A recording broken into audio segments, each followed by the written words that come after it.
always been a bit of an iconoclast, and looking at this game, I've always heard how bad it is, and I kind of wanted to see if it maybe was a misunderstood gem.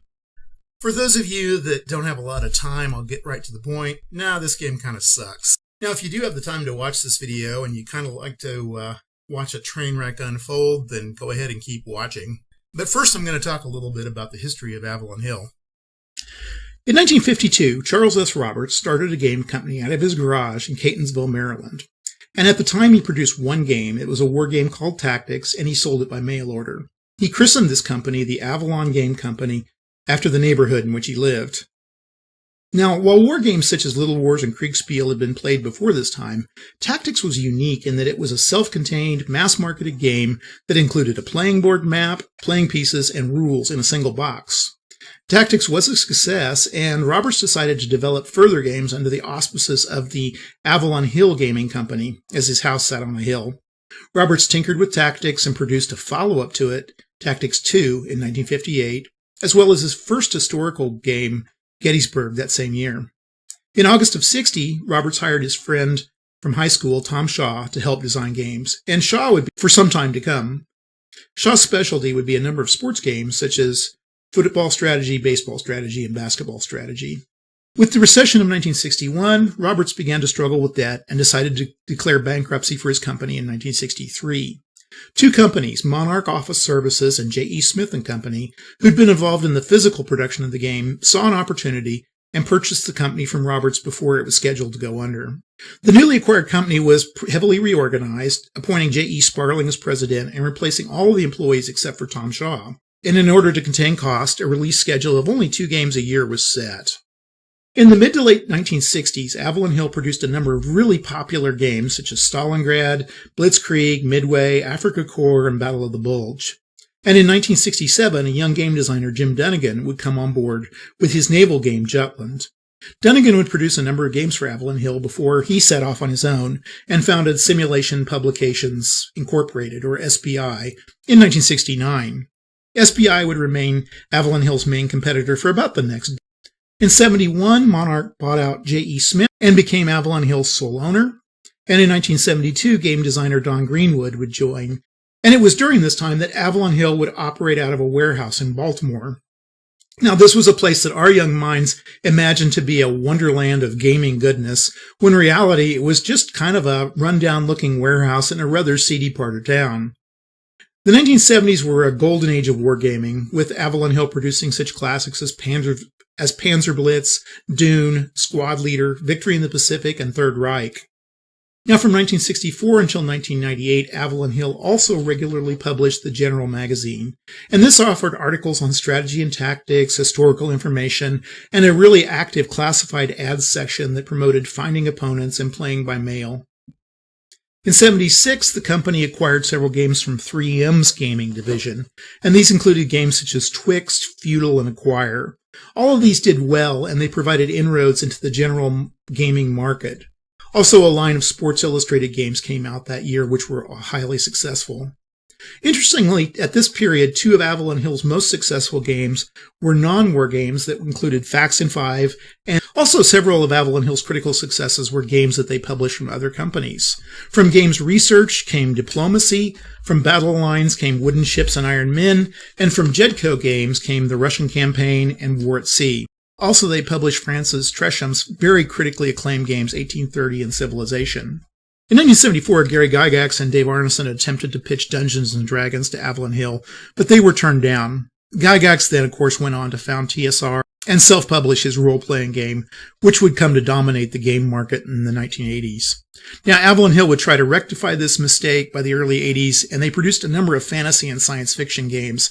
However, none of these were really very successful because of an increasingly crowded market. In '82, SPI was in bad shape and was purchased by TSR in a really rather ugly acquisition.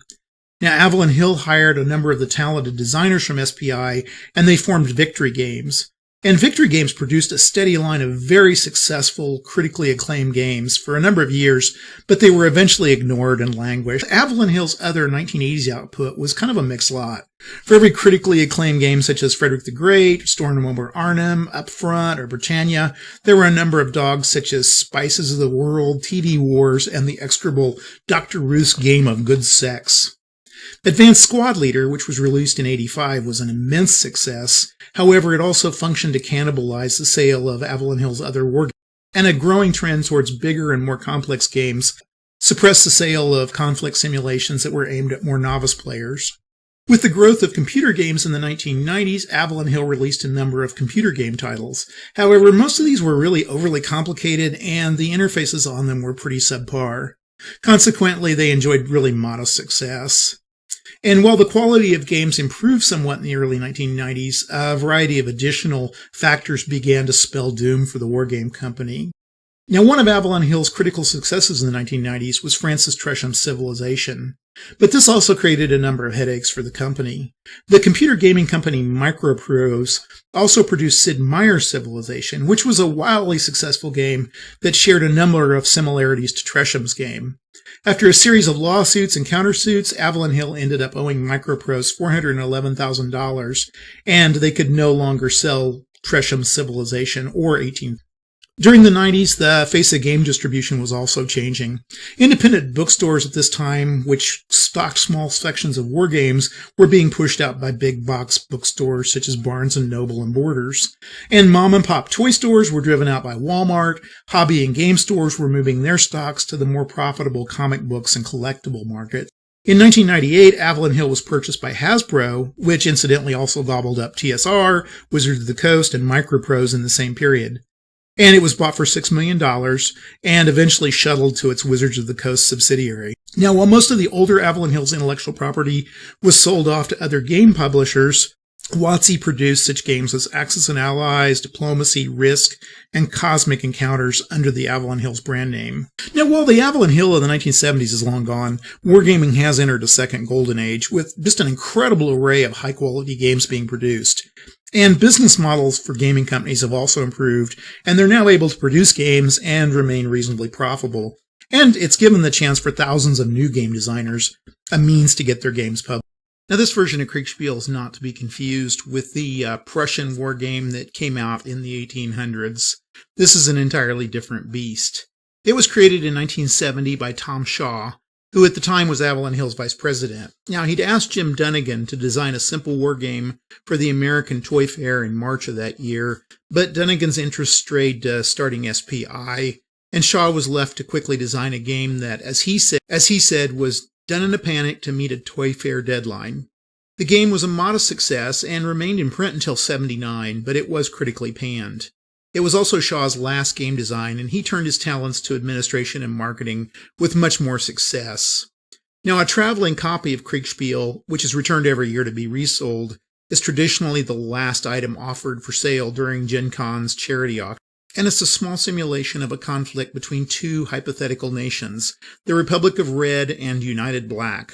The objective of the game is for either faction to gain dominance over the other faction by inflicting significant casualties and taking control of 3 of the enemy cities.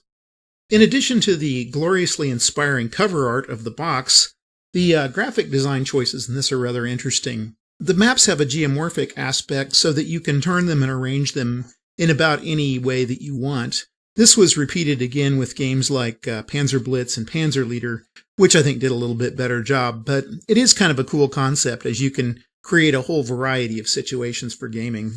Units are pretty standard for the time period. They do use the NATO symbol identifier. They've got a lot of little information that you'll never use, and they have a combat factor, which is the fighting strength of a unit, both offensive and defensive, and the higher number is the stronger the unit, and a movement factor, and the movement factor is the maneuverability of the unit. The higher the number, the faster and further the unit can move. One movement factor corresponds to moving 1 clear hex, but different terrain can impose higher or lower costs.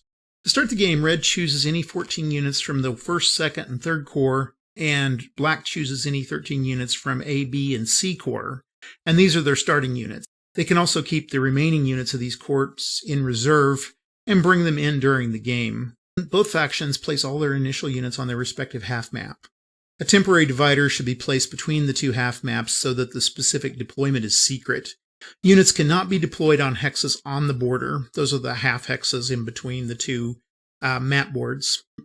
And any remaining reserve units are placed in the respective reserve box on the game mat. Now, if at the end of a full game turn either faction has less than a total of 20 combat factors on the map, the other side is the winner. You can also set victory conditions by cities. I just say that if a faction can move in or through 3 enemy cities, then that faction wins the game. And at the start of the game, you roll a dice, and whichever side gets the higher die roll gets the initiative for the rounds after that. The first faction then goes through a full turn sequence, and then the other faction does likewise. And the steps of the turn sequence are a preparation phase where the reinforcements are brought in, and if you're using other special rules, supplies can be brought in at this time. This is followed by a move where you can move all, some, or none of your units, and this is followed by a combat phase where the attacking faction resolves all of the combats that they're involved with in any order that they desire. Now, every unit exerts a zone of control in the hex that it occupies and the 6 neighboring hexes.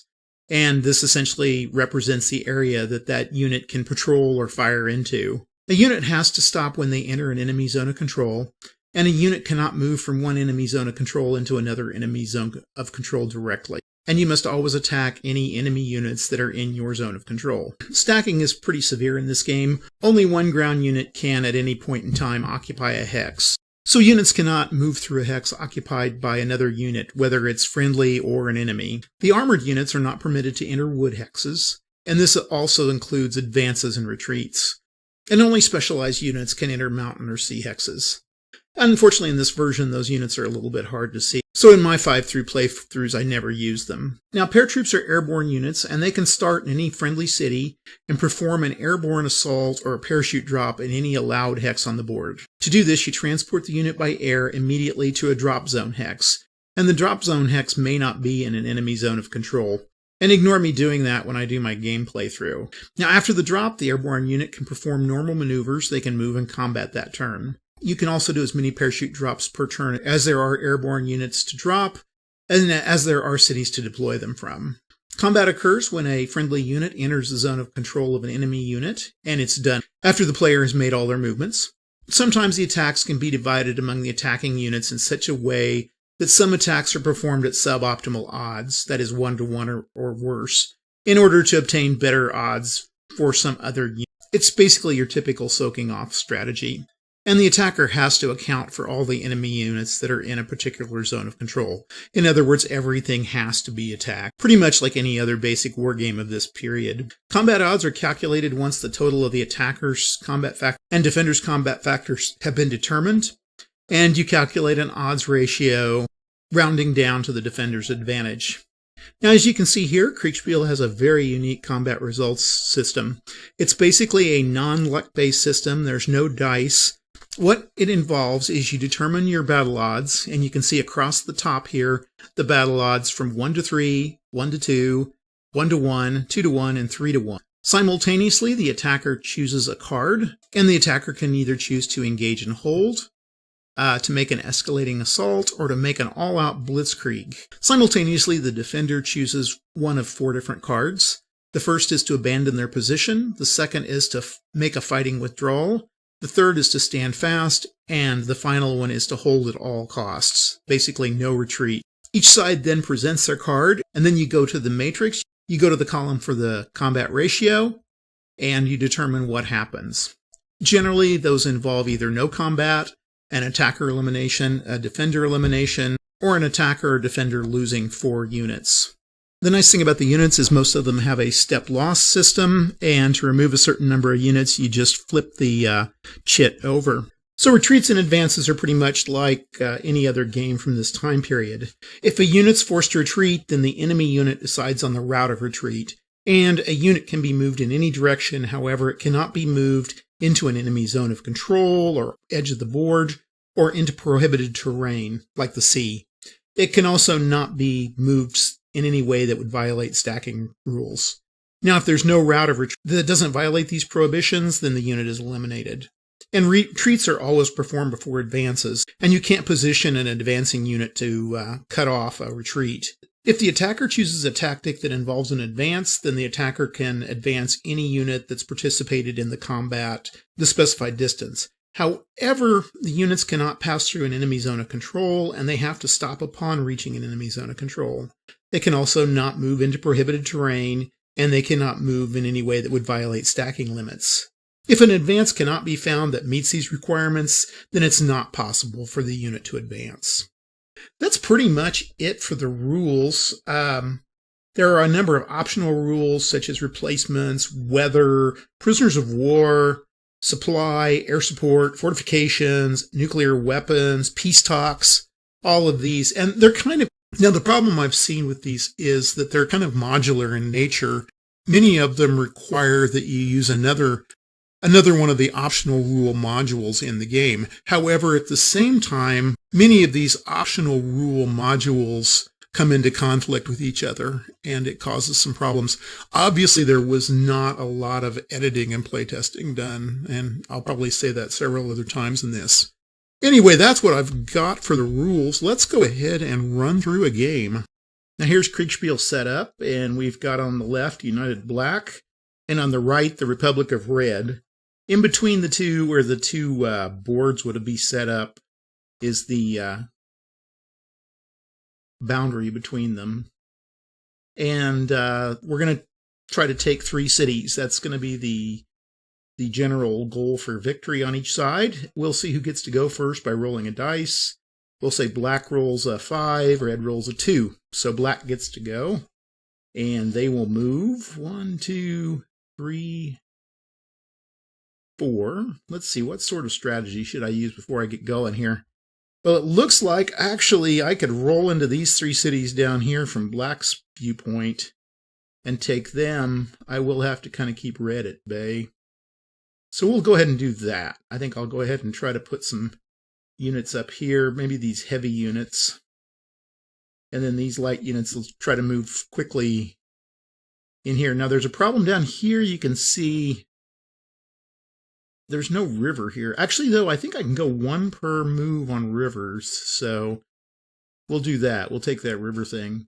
Also, remember, you can't stack any units together, so friendly units cannot move through friendly units. And there's a black butte, or a black butt, as I've heard some kids call them, but we'll go 1, 2, 3, 4, 5, 6, 7, 8, and we'll hold that point. 1, 2, 3. Whoop, we want to stay there. Hold on a second. 1, 2, 3, 4, 5, 6, 7, 8, 9, 10. Okay, he can move. Okay,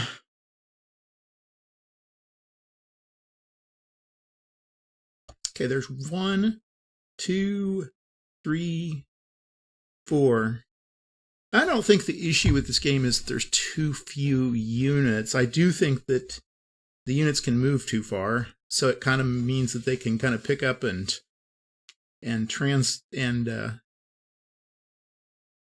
just transport themselves anywhere on the board. Particularly these red armor units, which can move more.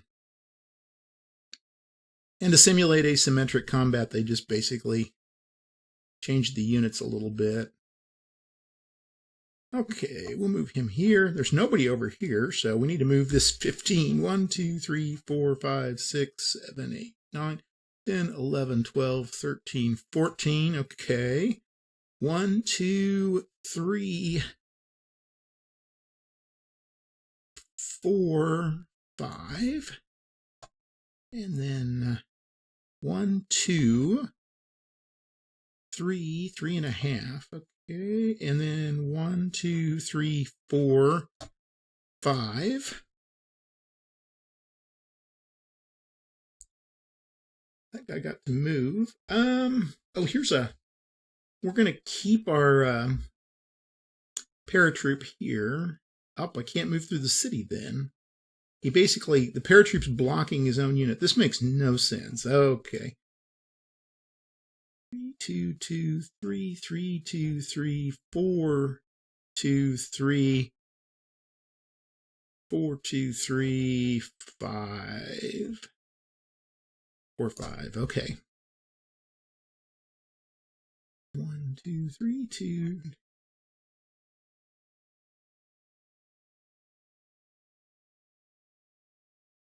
And that's the other issue, is you're just sitting here playing Tetris with these units with the stacking the way it is. Okay. I guess this is one of my decisions. I'm going to move him over here so he's out of the way. Then I can move this guy. 1, 2, 3, 4, 5. 1, 2, 3, 4, 5. 1, 2, 3, 4, 5. So it's like, why does this guy start here? That's a question we have. There we go. I think the Black Buttes have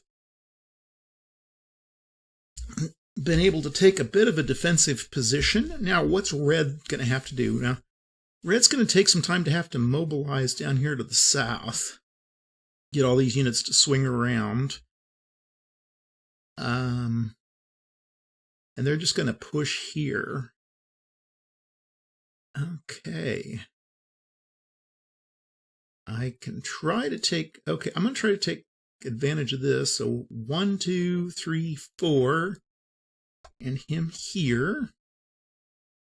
The paratrooper, I'm going to pop him up in the air and boop. He's going to pop right back down there. This paratrooper is going to have to get to a city. 1, 2, 3, 2, 2, 3, 3, 2, 3. Okay, 4, 2, 3. 1, 2, 1, 2, 3, 4, 5, 6. Okay. And then this guy can move.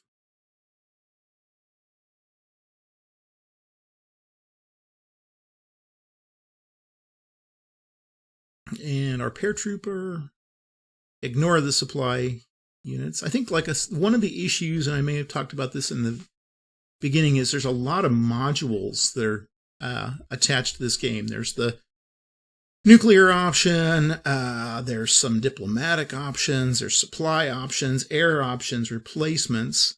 With replacements, I noticed that the game just kind of drug on and on and on and on. And honestly, with this game, you just don't want it to drag on and on and on. So that was one reason I didn't play that. The nuke options just kind of go back and forth. And a lot of these options that are available for the game aren't real modular in nature. So you have, like, it works well with the basic game, but it might not work well with another option. And sometimes two options need each other to function. Sometimes they work in opposition to each other. And none of these were really ever quite designed out. So it pretty quickly becomes an exercise in frustration to try to use those modules with it. But okay, enough yammering. This guy, 8 to 6. Now he's at 12. 1, 2, 3, 4, 5. I guess we can go here. 1, 2, 3, 4. And 1, 2, 3, 4. We will use him to block here. I love this. Couple of things on the map I've noticed is this little curly Q here in the city, and then across these plains we got this wiggly road. I think that the Republic of Red must have drunk civil engineers. And then I really like this little road down here. How it's like, again, the graphics on this were a rush job. Everything on this was a rush job. Oh, we want him here because he gets in the way of everybody. Okay, 1. And this is 2. There's the bypass. 3, 4. Okay, and then 1, 2, 3. I guess we'll just form a line, the Congo line here. 1, 2, 3, 4. 1, 2, 3, 4. And then 1, 2, 3, 4, 5. I can't go anywhere else. Okay. 1, 2, 3, 4. 1, 2, 3, 4. Okay, I think this guy. 1. We'll just put him right behind this guy. Okay, there we go. I think we've got. So we're gonna have our first exciting combat here. So let's start up here. We have a 4 and an 8. So that's 12. However, the 8 is fighting in a city, so they're doubled in strength for the 1st Jaeger Armored Infantry. Like I said, these all have some vaguely German name for Black Butte for the units, and the red units, I guess, just didn't get a name. They were too busy building these crazy roads. Okay, so 12 to 16 is a 1 to 2 odds. Now, I'm going to make... I'm going to try to... I could play these. Let me just show you one combat with these. Let's just say as 1 to 2 odds, looking over the table here, I could either engage and hold, I could escalate, or I could blitzkrieg. I want to try to inflict the most damage, but I'm really only going to have 4 chances for damage. I think blitzkrieg is going to be my best option.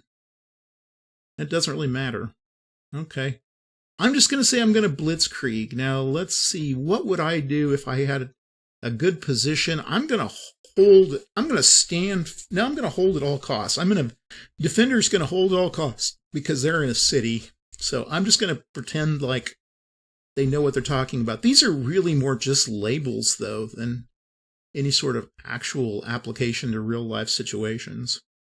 And this is pretty fun to use the first few times that you play, but after that it becomes pretty wearisome. It just doesn't make a lot of sense. I think in a little bit, since we're starting to use these, I'll try to roll a die instead. But okay, I set a blitzkrieg against a hold at all cost, and that's an attacker eliminated.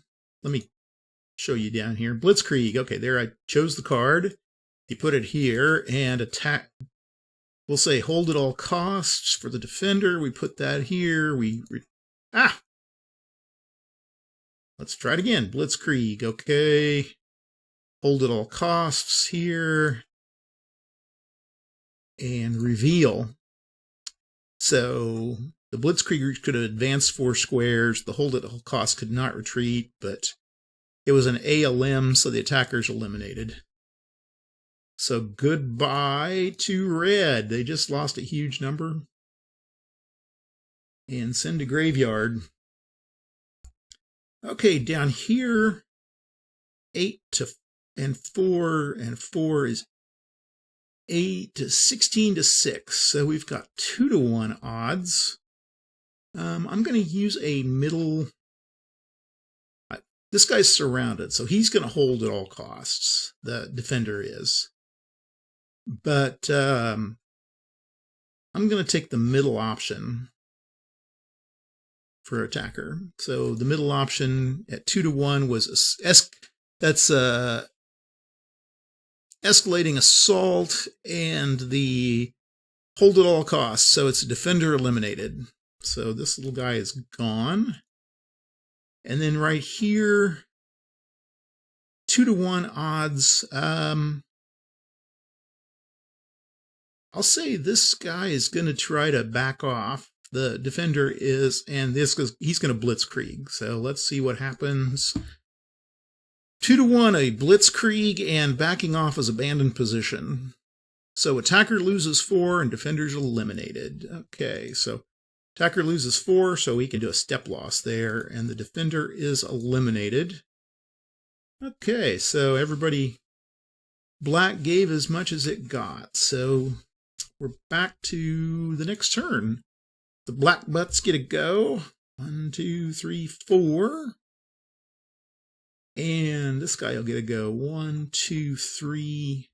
1, 2, 3, 4. We kind of got to build that line. He's going to sit there and try to defend the city. And let's see, can he wrap around? Let's see, 1, 2, 3, 4, 5. Hey, he can. 5. 1, 2, 3, 4, 5. 1, 2, 3, 5. And 1, 2, 3, 4, 5, 6. That was actually 2, 3, 4. Hey, 2 to 1 odds. Okay. And these guys will stay in place. 1, 2, 3, 4, 5. He'll move here. Okay. We'll keep our paratroop right there. Oh, this guy. 1, 2, 3, 4, 5. And this guy with a 4. 1, 2, 3, 4. I talk about some of the interesting things. So the way the POW rules are set up is a player can choose to, if, say a player looks like they're going to lose all their units for whatever reason, they can decide to just surrender, and then they're moved to the POWs. Now, if you also throw in the replacement rules on this, you get quite a few replacement points, which allow you to bring back units that are killed off. And it's actually a lot easier and more effective to just take the units that have been killed off than it is to try to wait for the POWs to escape and get back to their own side and start fighting again. So, okay, I think the Black Buttes have moved. So let's go ahead and start here with an 8, a 16. So you have 2 to 1 odds. And I am going to make this a... so how can I do this? I want to make it a way that I'm just going to roll to see see if I can just roll to make these more random. So we'll say 1 to 2 for engage and hold. Escalating assault will be a 3 to 4, and a blitzkrieg will be a 5 to 6. And then I'll just choose a defender's card. Okay, so we'll just return to deck, return to deck. Okay, as defender, I am going to... And what does it look like? What does it look like I'm up against? I'm up against the even odds. So I'm going to make the attacker. I'm going to say... I'll hold at all costs. So I will hold at all costs. And hold on. Is that gonna... Okay, and then we will roll, and we roll a 3, so that's a hold at all cost, attacker eliminated, defender eliminated. So everybody's gone. You can see how this game doesn't last very long. One of the suggestions for fixing this game that I tried was basically having the movement to make this board feel bigger, so you could actually try to kind of maneuver a little bit. And that kind of works, but it still doesn't get you over the whole combat results thing. So, okay, 2 to 1 odds here. A 2 to 1. As a defender, I am thinking...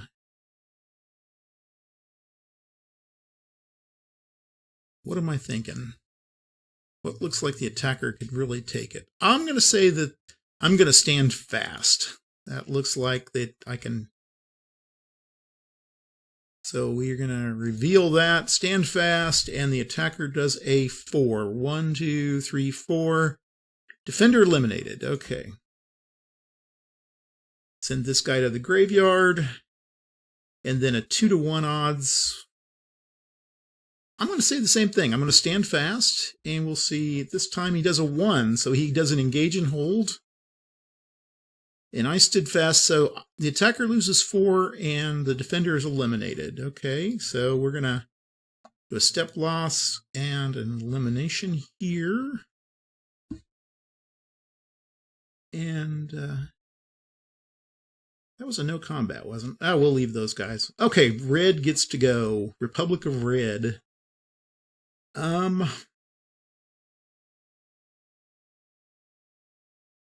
What I can do, I think I'm going to try to take that.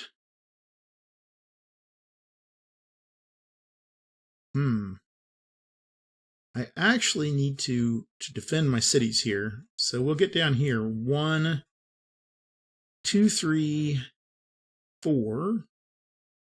And then 1, 2, 3. Okay, 4, 5. Oops, 1, 2, 3, 4. Nope. I want to keep him here. And we'll move this 8 here. We'll move this 8 here. And then this sneaky guy, 1, 2, 3, 4, 5, 6. He goes down the river. 1, 2, 3, 4. Paratroop, we'll drop him here. I don't think there's much we can do about these guys. We just don't have the points. Paratroop right here. It's a loop-de-loop. 1, 2, 3, 4. 1, 2, 3, 4. 1, 2, 3, 4. You know, this makes it just... This is just crazy. I just don't get it. Okay. We're throwing about everything we can at them.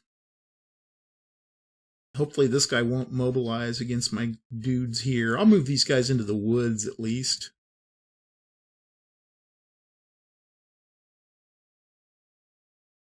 Okay. What do I got? Everybody's moved. Okay. We've got a 8 to 3. 2 to 1. And let's return those. Okay, 2 to 1 odds. What am I going to do as a defender?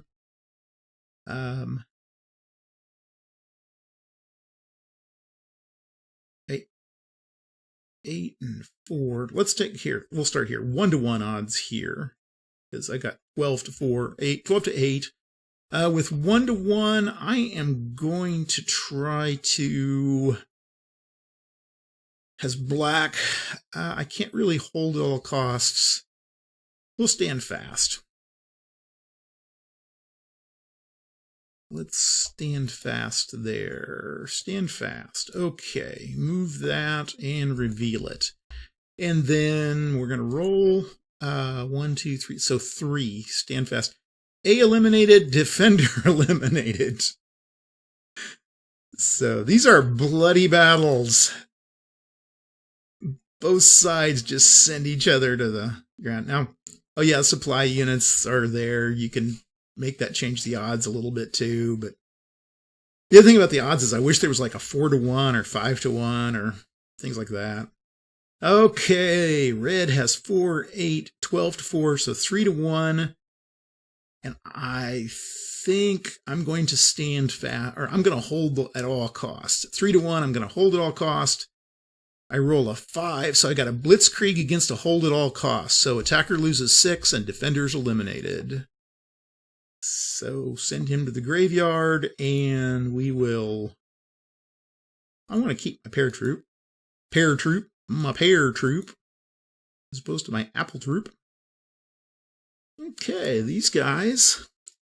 8 to 6 is because he's doubled in the city, so 1 to 1.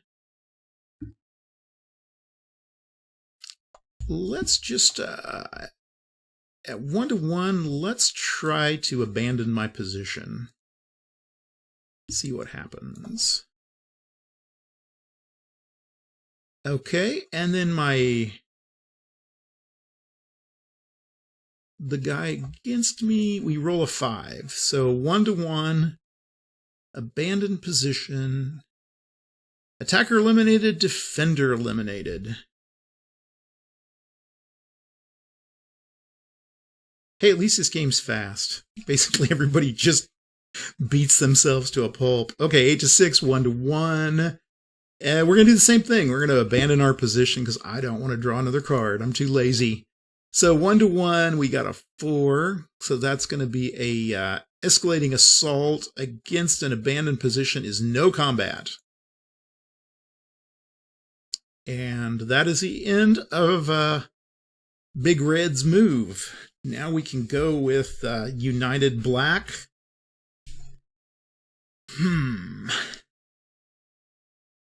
Well, I still think I can take those cities.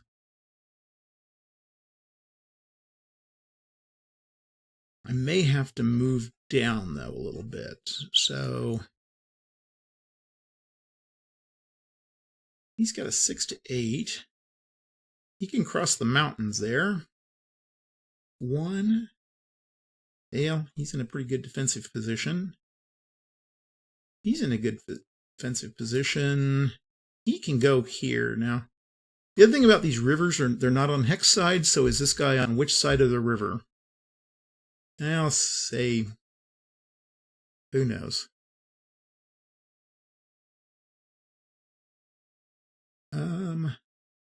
See, I can't move around this guy. There's mountains and forest on either side, so he's kind of stuck.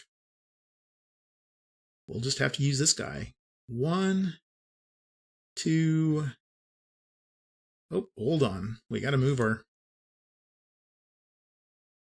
He'll move there. We'll paratroop him over. 1, 2, 3, 4. And, oh, we've got one more paratroop here. 8, 9, 10, 11. Well, there. We'll say we're on the same side of the river. Now, he can move here. He'll move here. Let's move him around. 1, 2, 3, 4. A little further he can go. Those two guys are attacking.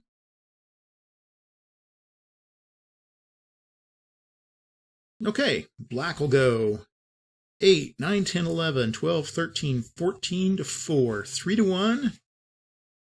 What sort of defense am I going to make? Let's do a stand fast. And then we roll against a stand fast, a 2. It's an engage and hold against a stand fast as a defender eliminated. So this guy's now gone. And 6, 7, 8, 9 to 8 is 1 to 1. Return cards. We'll hold. We're going to hold at all costs. And we roll a 1 to 1, hold at all costs. 6, that's a blitzkrieg against a hold at all cost as a attacker loses 4.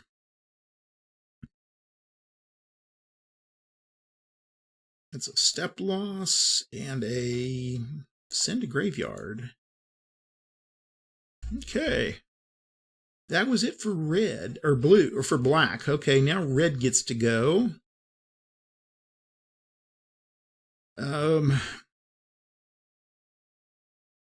Let's try this. Let's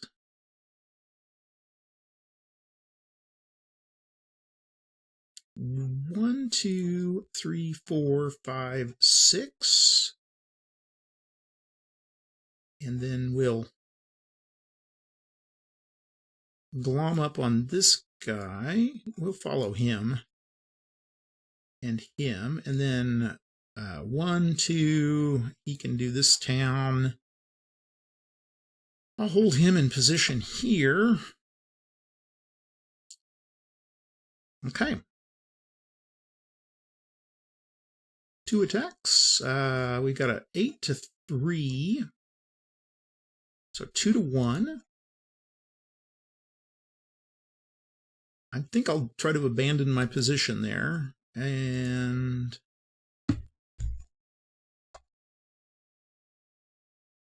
so we abandon our position. 2 to 1 odds. 2. Engage and hold against abandoned position is no combat. Down here we have a 4 8, 16, 17, 18, 19, 20. See, this is hugely wasted resources. But 3 to 1. I'm so pissed off. I'm just going to blitzkrieg, and this guy will try to. Let's just say he does a stand fast. So blitzkrieg against a stand fast is an attacker loses 4. Ooh, ow. Okay, we don't want to. We'll lose a step versus losing a unit. Okay, now red can go. Or no, black can go. Well, he's stuck.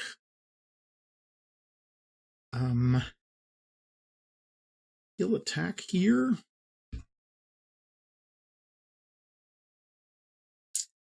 And this guy will go here. 1, 2, 3, 4, 5. Okay. Here.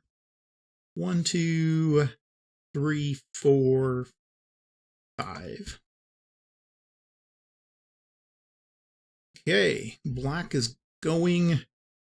We'll say we have I have 3 to 4, 1 to 2 odds. At 1 to 2, what am I going to. What's the best option for defending? Doesn't make much sense here. So I don't know. We'll go with a stand fast. And then the attacker will get a 4. Escalating assault against a stand fast is no combat. Okay, then 8, 16. So 3 to 1 here. Blitzkrieg again. And I'm going to stand fast against the blitzkrieg. Well, we know that the guy's going to blitzkrieg. Let's do a. We can't really move backwards because we're in a zone of control. So I'm going to say we're doing a hold at all costs. Hold at all cost, and then a 1. Engage and hold. So attacker loses 4, defender is eliminated. Send to graveyard, attacker loses 4, so we can step loss him. 12 to 4, 3 to 1 here. Again, I will try to do a stand fast. And a 3 to 1, stand fast 1. Okay, so we've got to engage and hold. Again. Defender eliminated. Okay. And then this guy's against 1 to 3. He has to attack.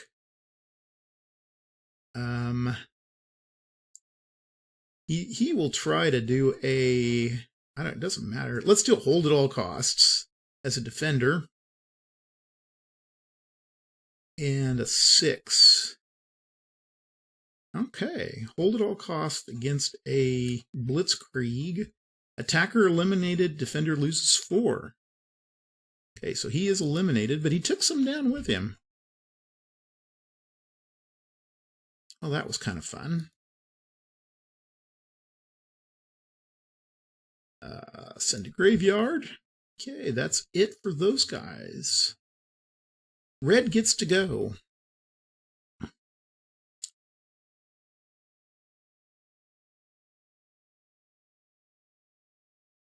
We're going to go back to the city. He can't withdraw. He's going to go to the mountains. And then this guy's going to go 1, 2, 3, 4. Let's see. 1, 2, 3, 4, 5. 1, 2, 3. Wait. 1, 2, 3, 4. He's going to sneak back. Those guys will be defensive. 1, 2, 3, 4. And sadly, this is just really not a pleasant game to play. I've played some pretty crappy games, but this is just not much fun. But it's not so crappy that you just remember it. I'd rather play this than, say, Hive or something like that. Some of the Euros, I'd probably play this over, but 3, 4, 5, 6. Okay. And this guy will move in place here. Basically, this is just a battle of attrition. A battle of electricians. 8 to 12. We'll give the CRT. The defender is going to choose a hold at all costs. What was the odds? 1 to 2. Hold at all costs and 4. 1, 2, 3, 4. Engage assault. Okay. Attacker is eliminated. Defender loses 4. Okay, the attacker is eliminated. Whoops, that was not the right one. Where was I? Oh, here. Attacker is eliminated. But I can't. If I step loss, he's at a 3. That's not enough. He'd need to be at a 2 for me, so he's gone 2. Also, okay, we got an 8 to 3, so we got a 2 to 1 odds. We will say on 2 to 1 as a defender, I am going to stand fast. 3. Defender eliminated. Okay. So he is sent to graveyard. And that's it. Okay, black is going to go. 1, 2, 3. 1, 2, 3, 4, 5. He will try to do a double there. This guy will go here. 1, 2, 3. Oh, he can't. Okay. Moving into position there. He will try to hold him back. Okay, black is going to try to rush to get to this city. Well, I don't know. Let's see what happens. Okay, black has got a 2 to 1 odds up here. 2 to 1. I'll say I'm going to try to stand fast. And black rolls a 2. So engage and hold against a stand fast is attacker loses 4, defender eliminated. So we can step loss him. This 8 to 8, 1 to 1. As a defender, I'll do a fighting withdrawal against a blitzkrieg. Nope, no combat. Okay. Red can try to go. I'm going to move him back. 1, 2, 3, 4. 1, 2, 3, 4. This guy will still have to fight. Those guys are going to take a defensive position. And let's see, was this? Nope, that's a red city. That's a black city. Oh, I forgot to go through that one. Okay. Is there a city down here? Nope, just a missile silo. Okay, let's see, 1 to 1. That's all I got for this one. 1 to 1. I'm going to try a let's see, red is attacking. So black will, I don't know, black is going to try to do a fighting withdrawal. Red gets a 5, so nope, no combat again. Okay, this leaves black. Boop. 1, 2, 3, 4. Boop. 1, 2, 3, 4. 1, 2, 3, 4, 5. Okay. And then these guys are going to try to go. He'll just move up there. Okay, so we've got 4, 8 to 4 is 1 to 1 odds. Maybe we can I'll say on 1-to-1 odds, hold at all costs. Okay. And a 3. So attacker eliminated, defender eliminated. Okay. Send to graveyard, send to graveyard, send to graveyard. Okay, down here, black is in a 1-to-1. Hold at all costs. We'll do the same thing here. And 5. 1-to-1, hold at all costs. A 5 is attacker loses 4. Okay, so we flip the attacker.